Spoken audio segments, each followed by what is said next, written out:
Hey, welcome back to the Ping Pong Flix Show. My name is Chris Wong. This is episode 366 of the Ping Pong Flix Show.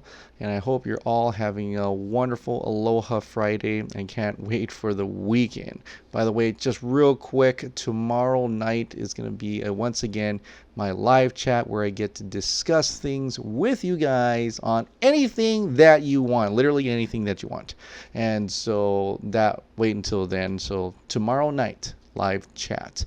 But today there's a couple, just very little DCEU and something kind of controversial topic towards the end of this video. Birds of Prey movie update. This was actually a while ago, maybe like 3 days ago, and I just totally lapsed on talking about it. But Margot Robbie was talking about using the working title Fox Force 5 from Pulp Fiction, which was directed by Quentin Tarantino. And this was revealed or actually brought up back again by MTV when he was interviewing Leonardo DiCaprio, Brad Pitt, and of course Margot Robbie. And he just brought that up to Margot Robbie on anything about the Fox Force 5, why she used that title.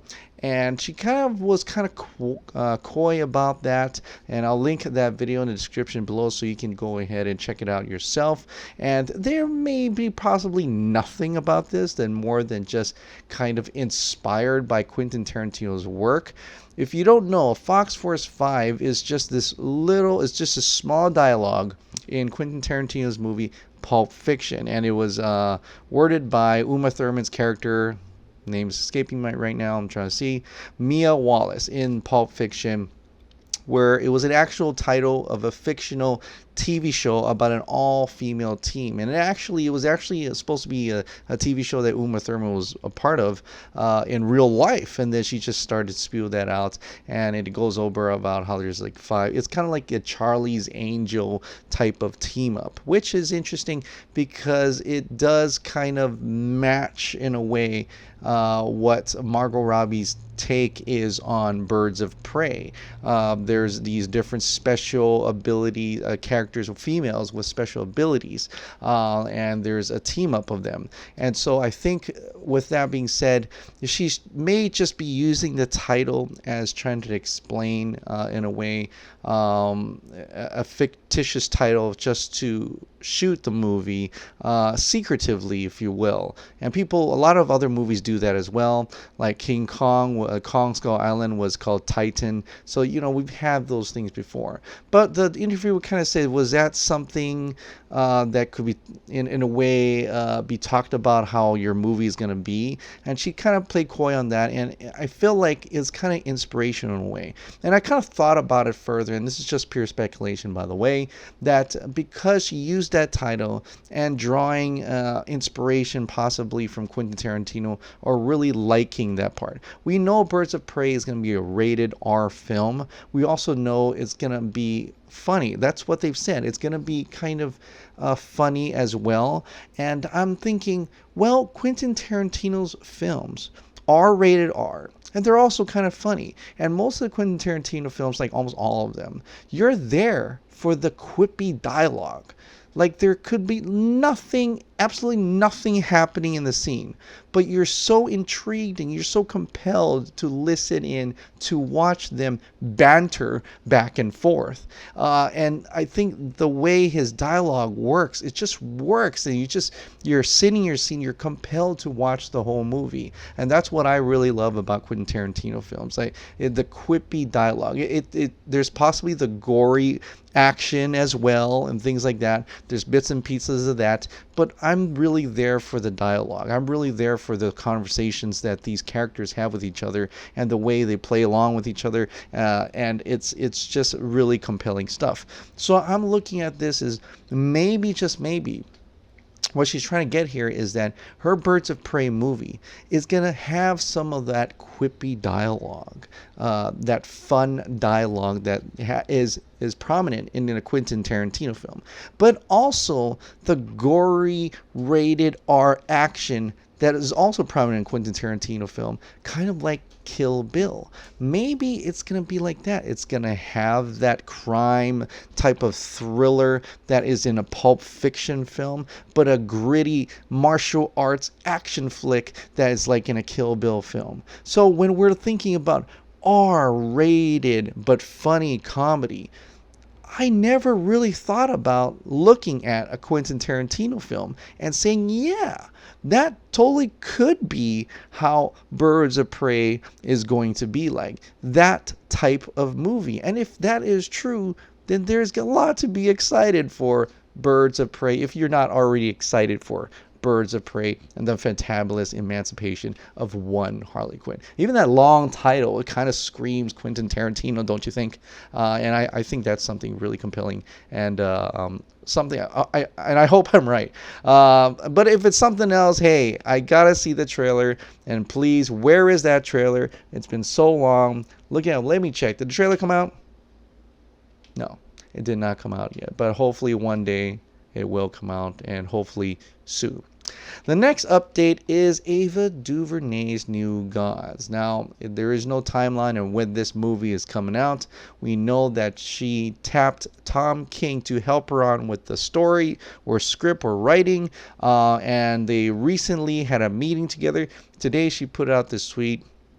There came a time when the old gods died, and that is a quote directly from one of Tom King's work in regards to the New Gods. For any of you who don't already know, at Tom King TK is a genius. Great time with you this week, pal. Onward A. So this is just to show that they're in the works, they're talking together, they're building the story, the script, and whether that means this is before the Warner Brothers Pictures actually greenlight this, or this is just a plan and they still have to present it to Warner Brothers to say, hey, let's make this film. That's yet to be seen. It's probably be filmed with Ava DuVernay's company, of course, but the distribution, Warner Brothers, that's the thing that needs to, we have yet to be seen, because we don't know anything about New Gods right now. I don't think there was even a title shot or anything like that. It's just in the scripting, in the story phase, and it's still there in that part of the phase. So nothing to get excited in a short term, but it's probably something long term, if at all. And, you know, we've seen projects come up, announced, die, and go away, and we just never heard from them again, but only to pop up later, like out of the blue, like you don't even know. And so I'm very intrigued what direction they're going to go with this. Is this even part of the DCEU? Is this another black label? We have yet to see what Warner Brothers' plans are for New Gods, if at all. And if this is just a little conversation that just came up out of the blue and says, hey, if you got something going on, go ahead and make it. And when you do, bring that script and the story up to the office of Warner Brothers, and let's see if we want to distribute this and help you produce this. So we'll see what happens with that. So that's New Gods. That's the only real update for New Gods with Ava DuVernay. Speaking of gods, we've got some godlike creation right here, and it's from Patrick Tatopoulos. He was the person who did the designs and stuff for Justice League, and he started to reveal a little bit today. It's kind of cool to see him amongst like Fabian Wagner and all the cast and crew members championing the Snyder Cut, championing Release the Snyder Cut. He posted this picture, and he's saying it's throwback just for fun. This is a throwback that's obviously a cyborg, a design of cyborg on top of a cross, a lot more like the BVS version of cyborg, and when he has most of his body is gone, and it looks it's kind of freaky looking. It's kind of scary looking, but also kind of cool aesthetically looking. It's very Geiger-esque almost. I wouldn't want to say almost. It's got that biblical thing going on there, and it looks pretty awesome. And to add more fuel to the fire, fans have reached out to him saying #ReleaseTheSnyderCut, and mainly like Chia Hua 140613 said awesome, hashtag Release the Snyder Cut. Patrick responded, says, thank you so much, Chia, and yes to the Snyder Cut. So he's publicly saying yes to the Snyder Cut. He even says it. Samuel S. George says, hashtag Release the Snyder Cut. Patrick says, I'd love to see it as much as you do. And if we agree. We totally love to see that as well. He also responds to other fans, and he says, I keep dreaming of it. I hope would be awesome, hopefully one day. And also wish I could tell when someone asks, hey, Zack Snyder 9 had asked Patrick Tatopoulos, can we have hopes with the Snyder Cut?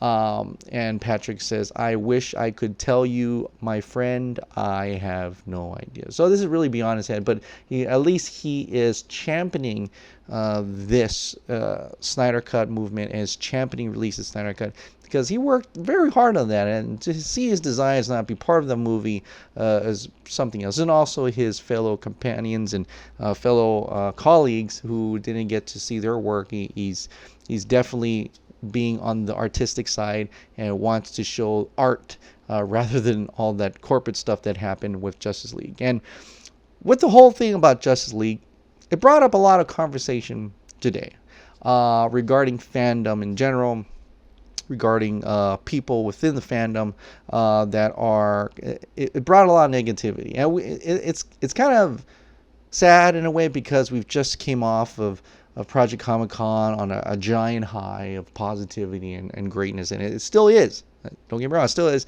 Almost $15,000 went to the American Foundation of Suicide Prevention because of the Release the Snyder Cut, and they would have got 28,000 if, or more than 29, if Warner Brothers had announced it. But you know what? Hey, this is your chance now, Warner Brothers. If you want to see that 15,000 and raise another 15,000 to match that, you go on and do that if you're that kind of company. But we'll see about that.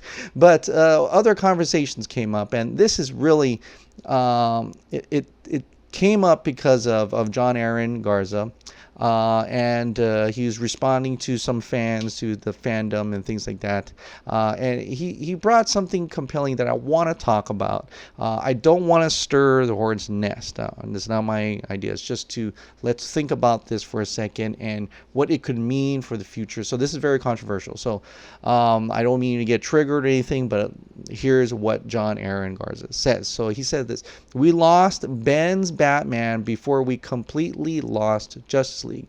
You should research first. Ben stepped down January 30th, 2017, before Snyder left in May 2017.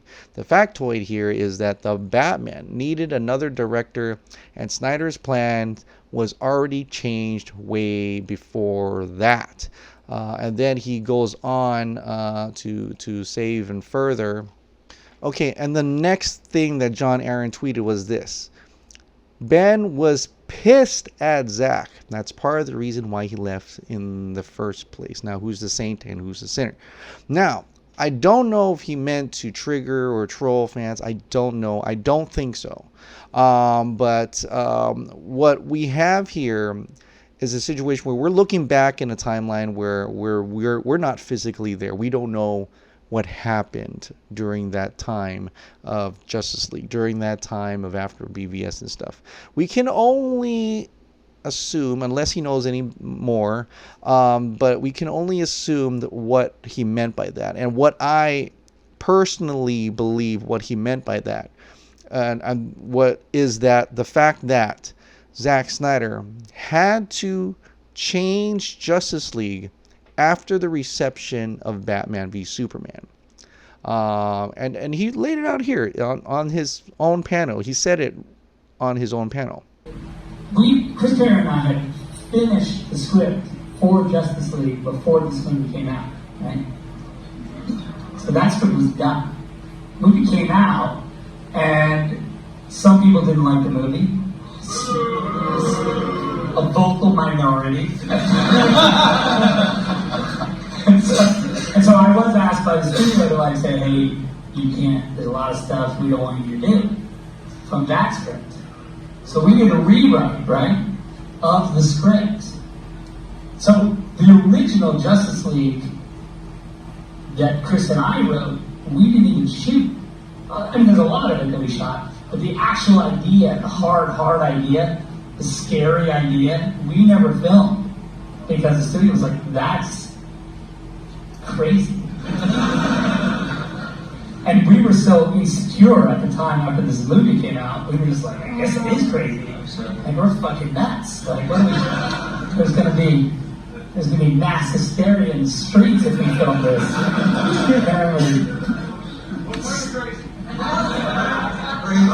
It's a long story. So there, he said, and you heard it, that the original arc was never shot. The studio was thought it was crazy, so he changed it. He says, "Oh, I guess it is crazy," you know.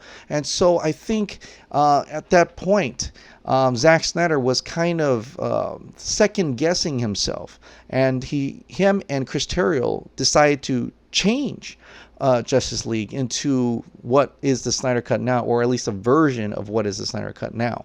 So when you look at that, and you go back to a recent an interview where Ben Affleck had got on board with Zack Snyder, right? He got on board and he said that it was a compelling piece. This is what he said actually in one of the talk shows. And Zack was like, no. This guy, he's older and he's really f***ed up and he's broken down and he's on the edge of moral bankruptcy. God, clearly your man. That's say no more. What is obvious, seeing the film, is that it's the Frank Miller version of Batman, and there's a lot of fans. That's what got me really excited. Was it was that Dark Knight Returns version of the character, which is that kind of, you know, being seriously that he's more broken down. He's kind of like a brawler, a heavyweight boxer in the 12th round, you know, guy who's torn up and at his kind of wit's end. And I thought there was something kind of cool and punchy and fun about that Frank Miller version. And so you can see the energy there. He's really excited to be part of Zack Snyder's work because he really has faith in what the story that Zack Snyder was trying to tell. And we all know now that the original take of Justice League would have ended with Ben Affleck's Batman, with Bruce Wayne ultimately going down in flames, just like sacrificing his life for the world, right? That's what his intent, that's what he was supposed to do. It was going to be a end of the run Batman. He was down the dumps. He is an older Batman. He's done with Gotham and crime and everything. He is just had it already. And this was the last thing he was going to do for humanity, because this is so important. He was going to save the world. And so the way Zack wrote that at the beginning was that for him to be an older Batman. He said it many times. He was going to be an older Batman. If Zack Snyder had any intention of making a larger DCEU, a universe like how Tony Stark kind of started, a Marvel Cinematic Universe, but DC, then he would have had a younger Batman.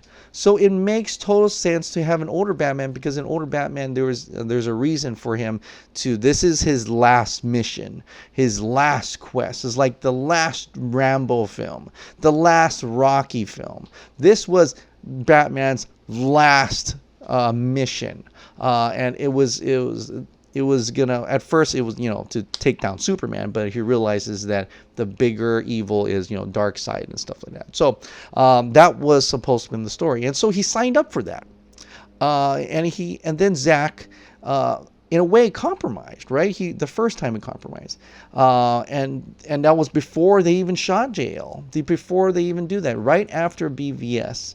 He was, and he's a nice guy.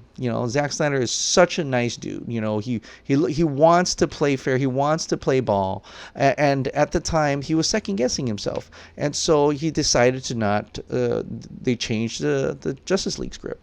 They even to the point where Charles Roven had bloggers and critics that didn't like Batman v Superman to come onto the set, and they had to go up to them. Embarrassingly go up to them and says, hey, we heard your concerns, we're going to change things around, right? Remember that? When Devin Faraci and Steve Weintraub and all those haters, it's crazy what they did. And Ben Affleck, who signed on to not do a thing like this, what Zack Snyder, who signed on to that Zack Snyder's vision of ultimately sacrificing at the end of the road, and done. And him being a director himself, seeing him getting bullied, Zack getting bullied, he's frustrated. So I don't think he was pissed at Zack, more that he was angry at the situation, and John does say that later on, but that he was angry. He was in the dumps right now. Everything was going wrong. Batman v Superman was critically panned. Live by Night, his own movie, was critically panned, and then someone mentioned that it was supposed to have been 3 hours, but it was cut down because of because of Warner Brothers. Again, he was having a drinking problem. He had that whole sexual harassment thing from a video from a long time ago when he was younger. He had that as well. I remember that. Marital problems.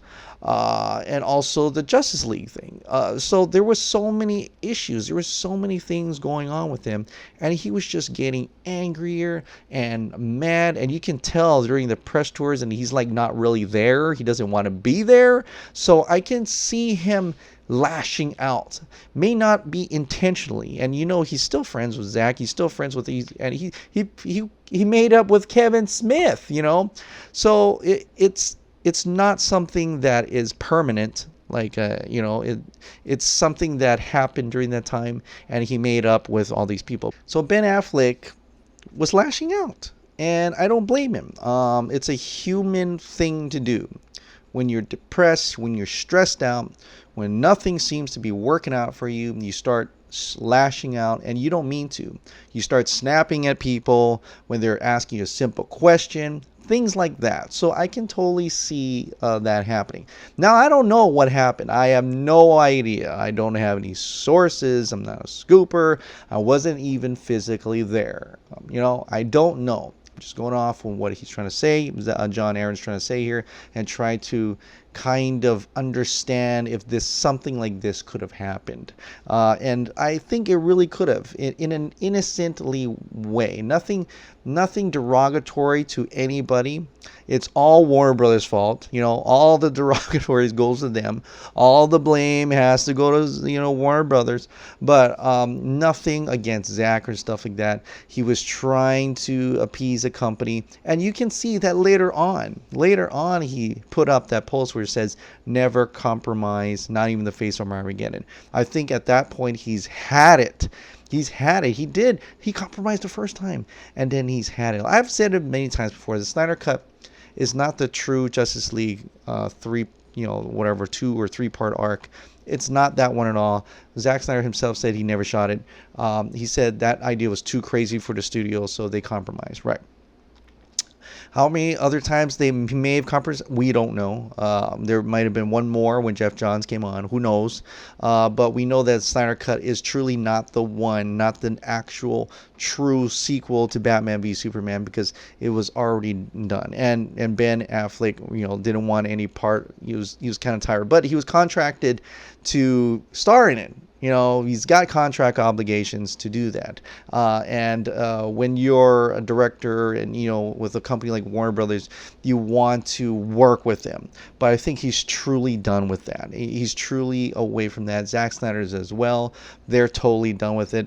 Zack Snyder's off in Netflix making movies that he wants to make. Ben Affleck, I don't know if he has anything going on with Warner Brothers, maybe the accountant. But in terms of directors, I think he's got Ghost Army. That's going to be by Universal Pictures. He's going to work with Ridley Scott. I don't know what company that's going to be in. So there are those things going on. And even at that time, you may be wondering, that time when Toby Emmerich and Kevin Tsujihara went to his house, I hope he had some colorful words for them, for those a-holes, execs. But I hope he really riled them out. And I think what may have happened is says, hey, let's work together. There's a script. He went over to Warner Brothers, picked up a script. Maybe he said no. Maybe he did. I don't know if he said yes, or I don't know if he said no. But in this area right now is that's all the past, by the way. So Zack Snyder, everything, it's all the past. Zack Snyder's on Army of the Dead. You know, Ben Affleck's doing other things as well. He's going to star in that Kevin Smith movie.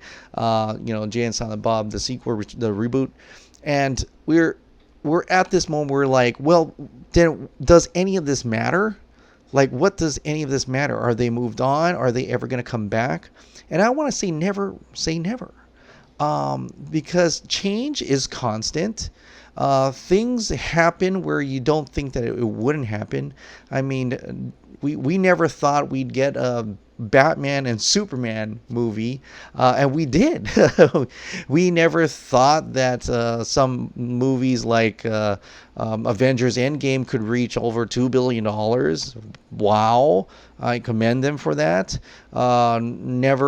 Never thought that, you know, we get another zombie movie from Zack Snyder. We never thought that we'd get an Aquaman movie. We never thought a successful $1 billion Aquaman movie. For that, we thought, you know, a lot of people thought that it was going to work. So there's always these things, and we should stay optimistic. And you're like, well, why should they come back? And I would say, hold on a second. You know, change is constant. Yes, there's one exec left that was from the original regime, and he's Toby Emmerich. He may have changed his ways, who knows? But right now, probably not. And it may take a lot of time, maybe take 5 years, 10 years, in order to have for them to be trusted again. Once you see Zack Snyder or Ben Affleck coming on, they're going to be a director, a producer, and actively be involved. I mean, Zack Snyder is producer of a lot of these movies because he kind of created those characters in this new DCEU. So you will see him as producer on Wonder Woman 1984, of course. You will see him producer on the Suicide Squad as well. So that's that. And whether they're like an active producer, who knows? But when you start seeing them say, I have a project at Warner Brothers Pictures, and Warner Brothers Pictures is going to distribute my work, then you know that they see the changing the landscape. They see that the landscape is better, that it's much better for them to come in, and the leadership and the execs over at Warner Brothers, it's a better company to work for now. That's when you'll start getting hope for new projects and new material from Zack Snyder and Ben Affleck at Warner Brothers Pictures. But until then, it might just be they're either they just don't want to do any with it. They need a break from Warner Brothers Pictures. There's a lot of other studios out there, and I don't blame them. And we don't blame them. I don't blame them. Until the environment at Warner Brothers Pictures is good enough for a director, an actual director-driven studio, and they're trying their hard to try get that title back, but they haven't yet, I don't think. But once they get that title back, and once they can prove to directors like Zack Snyder, like Ben Affleck, then they will come back. And when they come back, then we'll know that this Warner Brothers Studios is truly a director-driven studio, and they're ready to change. But at the same time, we still need the Snyder Cut, don't we? Because when they release the Snyder Cut, I think that will be the step in the right direction. So those are my thoughts on that. It's controversial, and they'll probably be still talking about that on Twitter. But I thought I'd give my 2 cents to that controversy that's happening right now on Twitter. Until then, hopefully we see a little bit more DC content. Hopefully we'll get to see a little bit more from Warner Brothers, as the only thing that's coming out this year is Joker, and I hope you're excited to see that. I am very intrigued to see that, and ready to see a trailer, which is supposed to come out like in a few weeks. All right, guys. Well, thank you so much for subscribing, and thank you so much for watching. Have a wonderful weekend. I'll see you next time.